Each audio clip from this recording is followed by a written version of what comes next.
What's up? And welcome back to the Overtime Sports Show. This is Torrance, and make sure you guys follow us everywhere. WTMN World. Make sure you visit the site, WTMNworld.com. Like and subscribe this video. Click the little bell and leave a comment. Use the hashtag #LetOvertimeKnow. Follow along with the show, man. So let's get right into it. Some headlines in the sports news this week. Michael B. Jordan announced that he'll be starting the Hoops Dreams Classic. That's for HBCU basketball teams, and that'll take place in New Jersey. No info on when it starts or anything like that, but that's dope. Real quick, if I know the MCU is not going to recast Chadwick Boseman, the MCU is not going to recast Black Panther, RIP Chadwick Boseman. But if they choose to have Michael B. Jordan carry on whatever character from Wakanda, I'm boycotting MCU forever.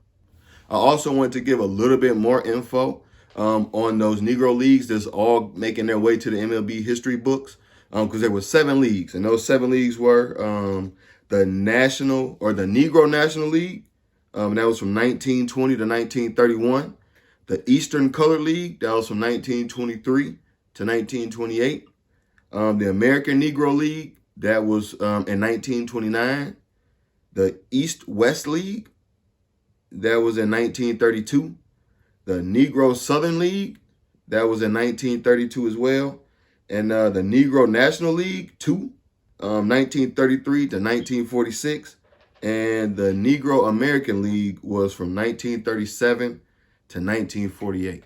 So all of those records will be making their way to the MLB record books. Once again, I think that's dope, man. Shout out to them niggas. Or just staying with baseball, still not a lot of MLB hot stove news. The World Series champs Dodgers signed one of the Yankees closers, Tommy Kahnle. He had Tommy John surgery back in August, so maybe that's why the Yankees felt comfortable letting him go. Starting out with some NFL headlines from this past week. Tony Dungy ranks Tom Brady 6th amongst quarterbacks hardest to coach against. Let me say this. Number one, I don't know about 6th, but I might can name 10 better than, I didn't coach against anybody. I take all of that back. But I don't disagree with what he said. Tom Brady sure did disagree and tried to throw shade, as some of these reporters and headlines said, at the Colts by posting the 2014 AFC finalist banner. I don't know if he knew, or maybe he don't remember, or that's this thing, whatever the fuck. But Tony Dungy wasn't even there. So that is why certain people shouldn't be allowed, I don't want to say in the culture, but just to say certain shit, because throwing shade, and he was wrong about it being stupid. Randy Moss spoke Jerry Rice's name and said that he ranked him 3rd or 4th. He put himself number 1. I'm number 1. I don't see anything wrong with that. You know what I'm saying? Randy Moss, you got to say you do best.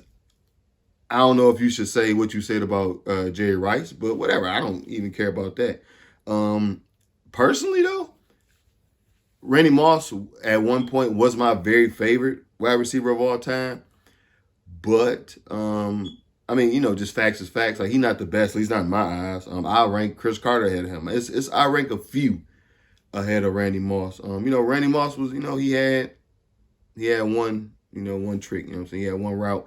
He was damn near unstoppable on that one route, but, and on his way to being unstoppable, it didn't really amount to shit. Even his best year with the Patriots, when they was shocking all, Tom Brady let everybody know he could throw the deep ball, and Randy Moss could just run up under them joints, then win. So it didn't really amount to much. Yeah, their name is in the record books, He had all the touchdowns or whatever.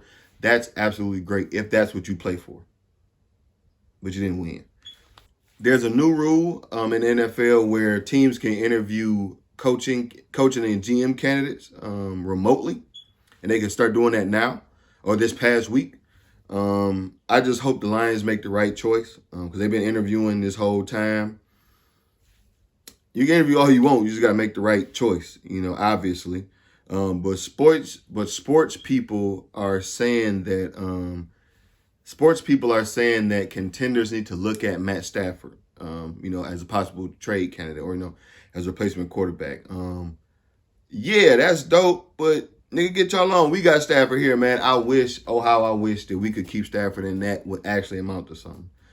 It could though. It very well could, but I guess we'll go ahead and slide on into a Week 15 recap. The Lions lost. The Jets won. And now the Jags are our favorite to get the number one pick. I think they're just in position to get the number one pick if both of them lose out.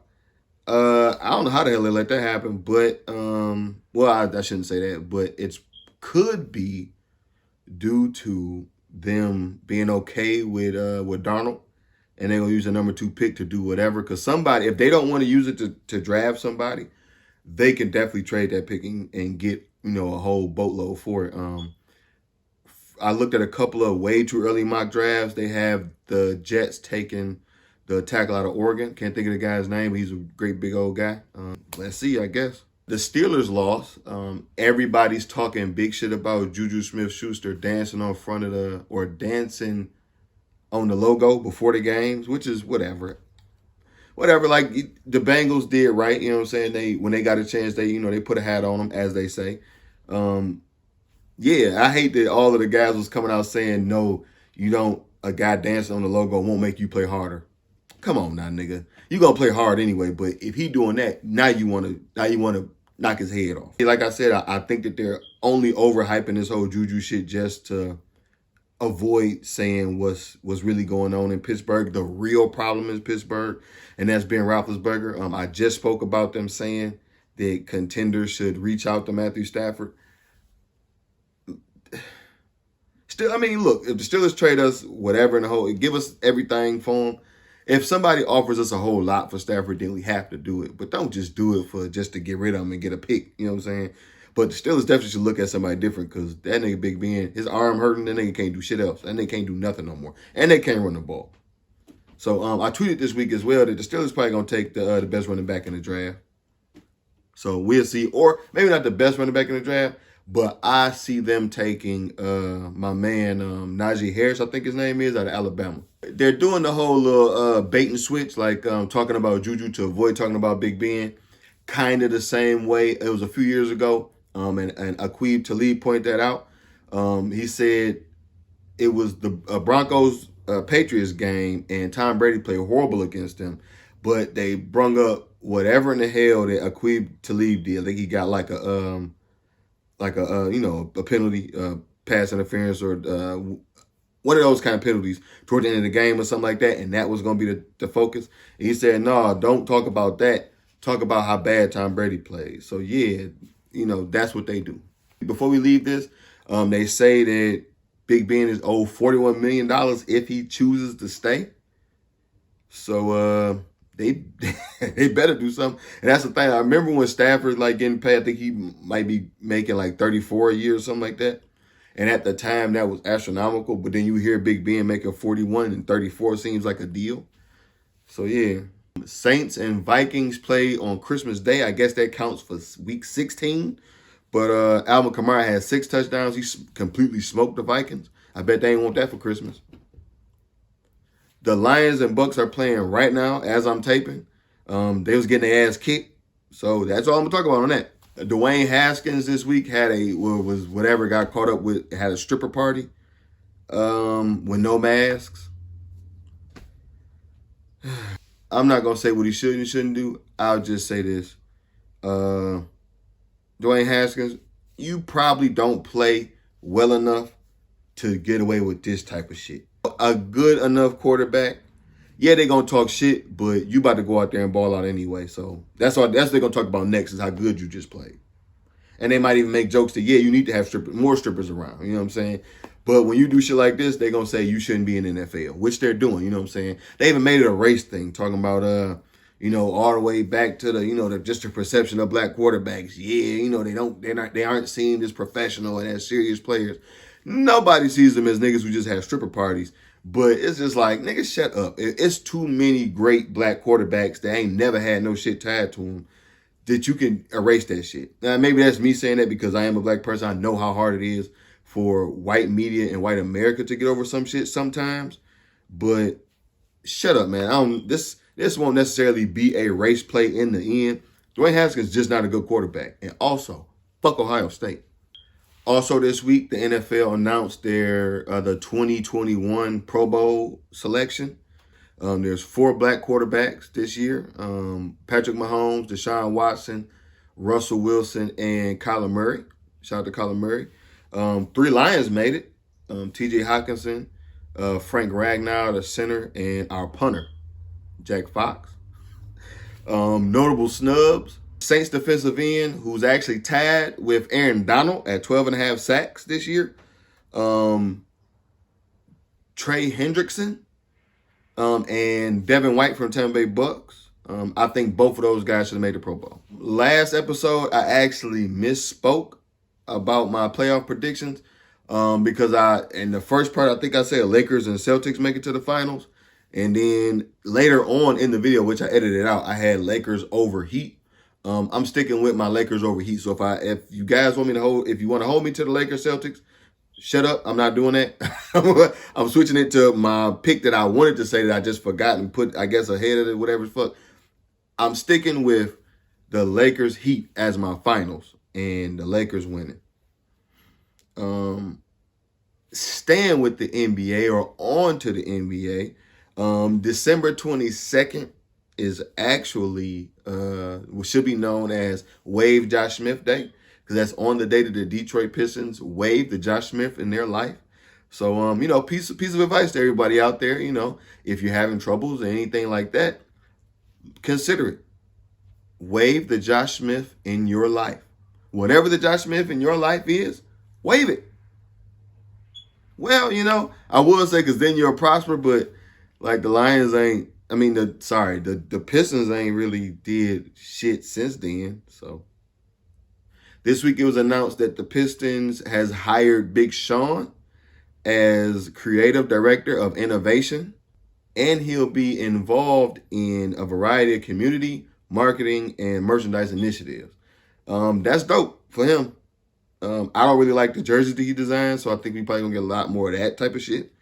But whatever, that's dope. That's incredibly dope. They even put the Don Life logo on the practice jerseys now. So it's gonna be the Detroit Big Seans in a second.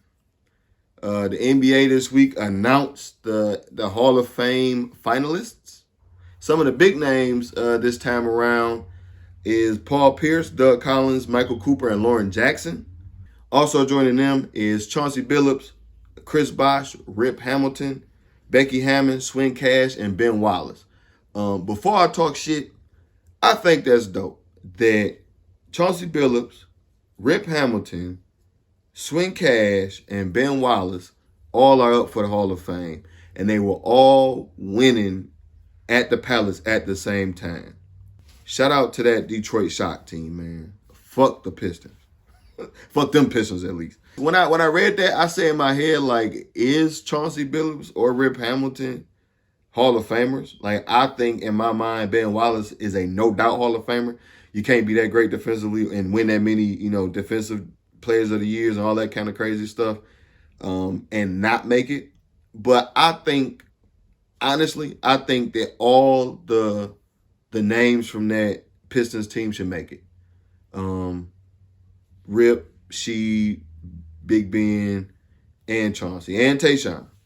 I think they all should make it. Just because it should be like, I know why those teams made, like all those Celtics teams, when it would be like, 8 of the however many players made it.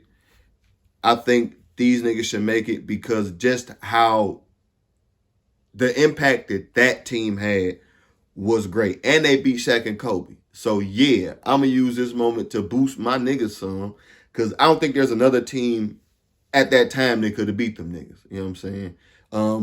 And that's Karl Malone and Gary Payton aside. I never thought that meant we was about to win any fucking way. Them niggas was old. Any smart person knew that. But I never really got that anyway. But Indiana, if they play Indiana that year, sweep. If they play New Jersey that year, sweep. They'll beat the fuck out of anybody else except for that Pistons team. And that being said, I think that those niggas, those contributing players, the ones that the team was known for, I think they should probably make it. And that leads me to this week's Fact or Fuck Out of Here. And that is Robert Horry and or Derek Fisher Hall of Famers? I think they are. And let me say this too. I apologize if we've done this before, because I feel like I talked shit to people about this, so we might have did it on the old version of Overtime. But I'm going to say fact. Both Robert Horry and Derek Fisher are, in fact, Hall of Famers. Derek Fisher hit way too many big shots. He played way too big of roles on dominant championship teams. To the point I say, yeah, they'll win, but shit goes differently without Derek Fisher. And of course, shit goes drastically different without Robert Horry. Chris Webber might have a championship if Robert Horry wasn't there. Let that sink in. Join me in the comments and use the hashtag Fact or Fuck Out of Here to let me know if you think Derek Fisher and Robert Horry are Hall of Famers. And this week, with the return of the NBA, we also got the fucking return of Chris Webber doing commentary. That's the first thing them niggas did. That's why we should probably all boycott the NBA. Outside of all the other things and reasons why to boycott professional sports, this is the reason why we should boycott the NBA. Because of all the shit that happened in 2020, the bubble, you know what I'm saying, the stoppage, the comeback, the bubble, the championship, all this shit, the first thing they give us back on TV is Chris Webber. Sticking with the return of the NBA, opening night, it was the Warriors at Nets. Warriors kicked the shit out them niggas. I know a lot of people talking shit. Yeah, that's fun, whatever. I'll talk shit with you. But I don't take a whole lot away from either of these games because the Lakers lost 2 to the Clippers. Fuck the Clippers. But I don't take anything away from either of those wins or losses because it's the fucking first game of the year. I know some people were, kind of high and big on Paul George's performance. Okay. I just say this. Don't let your hate for the Lakers or whoever make you pick a loser. Go ahead, though. Give a couple of marquee matchups from this coming week. Tonight, actually, I'm taping this on Saturday, but the Hawks and Grizzlies, my nigga Ja and Trey, the Suns and Kings tonight as well. Lakers, Blazers Monday night. The Bucks, Heat Tuesday night. And the Heat, Mavs Friday night. I want to make another correction as well. I don't know if it's a comeback player of the year, but I want to give Boogie Cousins the comeback player of the year. And I'm actually picking Jaylen Brown to be my most improved player of the year.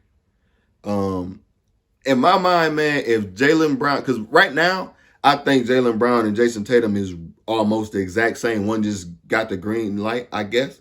I personally think that if both of those gentlemen play as good as they can be, they'll run the East. With anybody there. With Giannis, with 7-11 as they calling themselves. That's fucking stupid too. But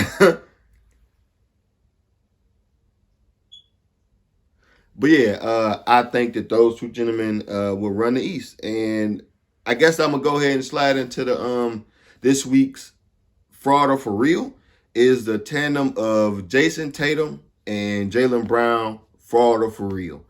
I'm going to say for real because I think that they both legit. I think that Jaylen Brown is taking that step this year. He was playing well he was playing real good last year, but I think he's taking that step like, what up, nigga? Right here, right now, this year. And it's showing. Join me in the comments and use the hashtag Fraud or For Real. And let me know if you think the duo of Jayson Tatum and Jaylen Brown are frauds or for real. I guess sticking with duos because, I guess that's the thing now in the league is duos. A couple of good ones is, Denver got one with Murray and Joker. I actually put them ahead of the niggas who, of course, they put out last year of Kawhi and PG. And, of course, 7-11. Them niggas. But the top, I'm going to go ahead and give you my top 5 duos in the NBA. I have number 5, I have Tatum and Brown. Number 4, I have Dame and CJ. Number 3, I have Trey and John Collins. Number 2, I have my nigga Juka and Porzingis. And number 1 is Bron and AD. And that's my top 5. My favorites or whatever. SMD if you disagree and all that other stuff. That's the show. Thank you guys for tuning in. Of course, come on back next week for more overtime. Follow us everywhere, WTMN World. Make sure you visit the site, WTMNworld.com. Like and subscribe this video. Subscribe to WTMN World. And see you guys next week.